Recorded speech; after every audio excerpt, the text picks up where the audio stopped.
Once upon a time, in a very small village, lived a poor beggar who sat on the lonely path that led to the village stream. He was blind and popularly known as Arja, the village beggar. Whenever the villagers walked past him, they dropped some money in his bowl. Everyone knew Arja, and the people were very generous to him. Some even made it a duty to provide food for him, and Arja was so grateful to them for their generosity. However, no one knew where Arja had come from, or if he was an indigenous of their village.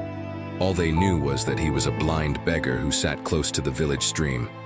One evening, a girl named Santo was returning home from the stream when she came across Agia, lying by the corner of the bush, asleep. She looked into his money bowl and saw some money. Sampo snuck quietly toward Agia and stole his money bowl, ensuring not make a sound.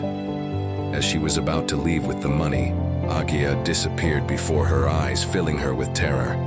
She stood there frozen and began to plead with Agia to return and take his money, but Agia never returned. Confused about what to do, Samto threw the money to the ground and ran home like one who was being chased by a ghost. She locked herself up in her room and wondered who Aja was and what he would do to her for stealing from him. Just as she sat on her bed, lost in her own thoughts, her legs began to itch. Samto rubbed them for a few minutes and noticed that the itching was now getting worse. She took an ointment and applied it on her legs, relieving the itch. After a few hours, Samto went to bed, still thinking about Arge and the trouble she might have gotten herself into. Later that night, she woke up to realize that her legs had transformed into those of a goat. Santo screamed at the top of her voice, waking her father, who came into her room and was confronted by the horrific sight. He opened his eyes in shock as he stared blankly at his daughter's goat legs. How did this happen? Samto's father, Mazi Chakwuka, asked. Samto, although terrified, told him a completely different story. She narrated that Arja begged her for some money that evening on her way back from the stream, and when she failed to give him money, he became so agitated and began to curse her. Before she knew what was happening, he disappeared before her eyes, leaving her frightened by the bush path. She ran home and went to bed, only to wake up now and realize that her legs had transformed into those of a goat. Mazi Chukwuka flared up in anger and decided to head out the next morning to confront Aja. When he arrived at the spot where Aja usually sat to beg, he met no one there and waited patiently for hours, hoping that Aja would show up to beg as he usually did. But Aja never showed up. This did not look good, and Mazi Chakwuka began to think of what to do. He returned home and met his daughter Samto in so much pain. Her cries pierced through his heart as he rushed her to the hut of his friend, Ojoku, the village healer. Ojoku had never seen anything like it before and tried all he could to heal the legs, but failed. He advised Mazi Chokuka to take his daughter to another powerful healer who lived close to the village mountains. They arrived at the healer's hut, and she too was unable to heal her legs. Mazi Chukwuka took his daughter to many healers who were all unable to transform his daughter's goat legs. By this time, the news had spread around the village, and the people were terrified to know that Aja the beggar was responsible for the calamity. They began to troop in numbers to catch a glimpse of Samto's legs, as no one had ever seen a human with animal legs before. Weeks turned into months, and Samto was now bedridden as the legs were too painful for her to walk. Her father, seeing that none of the healers had been able to heal his daughter's legs, decided to pay a visit to a popular seer in the village to see if she could find Arja and tell him where he was. The seer revealed to him that Arja was no ordinary beggar. She said that Arja came to their village on a mission and was angered by Somto, who tried to steal from him. Mazi Chakwuka looked shocked to hear this as he realized that his daughter Somto had lied to him.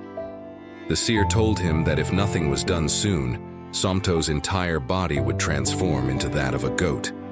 Terrified of the revelation, Mazi Chakwuka asked the seer what he could do. The seer told him that his daughter Somto had to successfully complete Arja's mission in their village to gain his forgiveness and be free. He asked what the mission was, and the seer told him it was up to his daughter Somto to find out. Mazi Chakwuka returned home and confronted Somto about her lies, threatening to disown her if she refused to tell him the truth. Knowing how strict her father could be, Samto decided to tell the truth. She narrated how she tried to steal from Aja and how he disappeared before her eyes. Mazi Chakwuka could not believe that his daughter, Samto, tried to steal from a poor blind beggar. He had always provided all her needs and wondered why she had to go about stealing from others.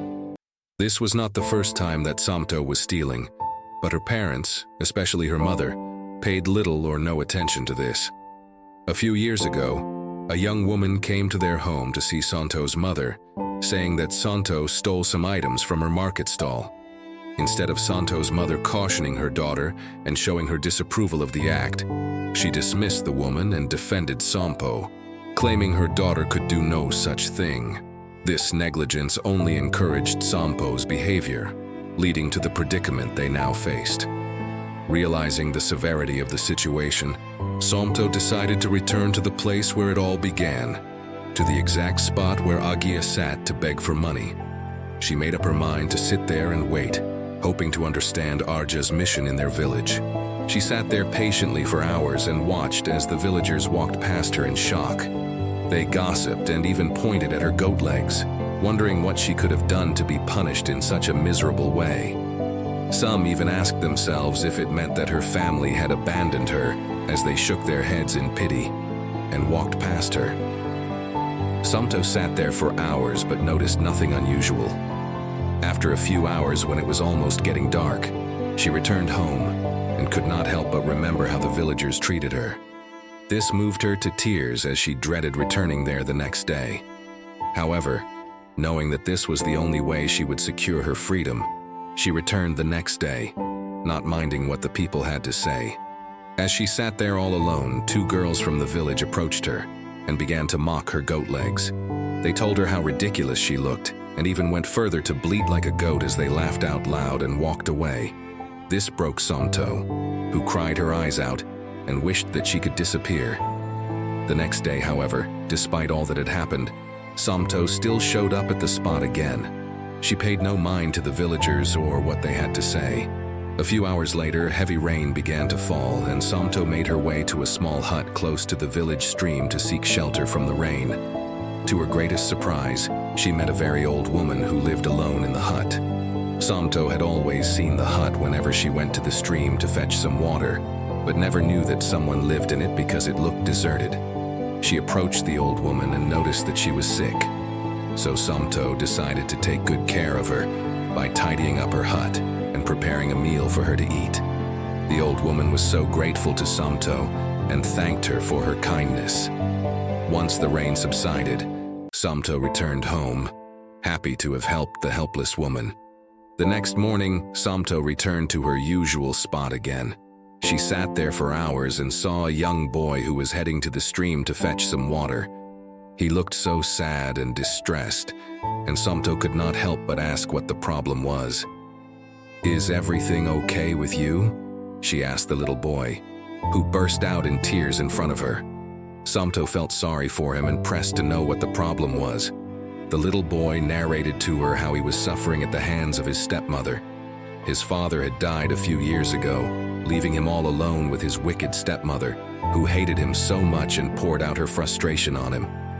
His stepmother blamed him for the death of his father and did everything to make his life miserable. Samto then asked about his mother, and the little boy revealed to her that his mother abandoned him with his father after he was born. Samto's heart was so heavy to hear this. She comforted the boy and promised to help him in any way that she could. She gave him some food to eat, and the young boy was so delighted to finally eat some food after days of being starved. Once he was done eating, Samto promised to find a permanent solution to his problem. She also promised to bring him food every day, and the young boy was so delighted and thanked her for her kindness. Samto returned home that evening and could not stop thinking about the young boy and how she could help him out of his predicament. She thought deeply and hard, and decided to go in search of his mother. Samto knew that the little boy would be better off living with his own mother than suffering at the hands of a woman who lacked compassion for him. However, she had no idea how she would be able to find his mother, but hoped to get some information from him that would be helpful. The next morning, the little boy stopped by again, and Samto asked if he knew any details about his mother. The boy gave her a bracelet that his mother wore on his wrist before she left. Samto took the bracelet from the boy, hoping that it would help her find his mother. She returned home that evening and met a very powerful woman in her home. Her father, Mazi Chakwuka, had traveled to a distant village to bring the powerful woman to see if she would be able to break the curse that was placed on his daughter. The woman, on sighting Santo, revealed that she had the power to reverse the curse. She told Santo to stretch forth her hand, and immediately Santo stretched her hand towards her. The woman froze in shock. "Where did you get this from?" she asked Samto as she pointed towards the bracelet in her hand. Samto looked at her, confused, and said that she got it from a little boy who lived in their village. The woman insisted on meeting the boy, and Santo asked why that was. The woman revealed to her that the boy was her son. She told Santo that she gave birth a few years ago and was so excited to be a mother. This was before she accepted her calling as a priestess. However, her family knew that she would not accept her calling as a priestess if her baby was still there with her. So they connived and sent her baby away to a faraway place, to a person that she never knew, shielding him under a very powerful spell that made it impossible for her to find him. Even with her powers, she searched and searched and searched but couldn't find her son anywhere. And all efforts to make her family reveal his location to her failed, as everyone swore never to divulge the information to her. She told Samto that immediately after she gave birth to her son, she wore the special bracelet on his wrist, and Samto could not believe her ears as she took the powerful woman to the hut where the little boy lived with his stepmother. When they arrived, they heard a scream and noticed that his wicked stepmother was beating him up mercilessly. This angered his mother, the powerful woman who stormed the hut and turned the wicked woman into a goat. Immediately, the wicked woman transformed into a goat, and Samto realized that her legs had returned to normal. The curse had been reversed, and Samto could not contain her joy. It was then that Samto realized that saving the little boy was Arja's mission in their village. What she did not know was that Arja was the spirit of the boy's father, who had been watching over him all the while, hoping to find someone who would help his son out of his predicament. Samto, now free from the curse, watched as the priestess embraced her son for the very first time. Her heart was so full of joy for being able to play a part in reuniting the little boy with his mother. The priestess thanked Samto for leading her to her son as she headed out of the village happily with him. Samto returned home delighted at how everything played out. Her heart was gladdened to know that the little boy's suffering was finally over. She also learned her lesson never to steal again, and from that day on, she changed and became a better version of herself. The lesson to be learned from this story is that every action has its consequences. Never take that which belongs to another, because the repercussions may be severe and unexpected. Failing to address bad behavior can lead to severe consequences. Therefore, it is important to guide and correct those we care about to prevent them from falling into greater trouble. Also, keep in mind that honesty and integrity are crucial virtues that must be upheld at all times. We should also learn to be truthful and take responsibility for our actions, because lying and deceit can lead us into greater trouble and suffering.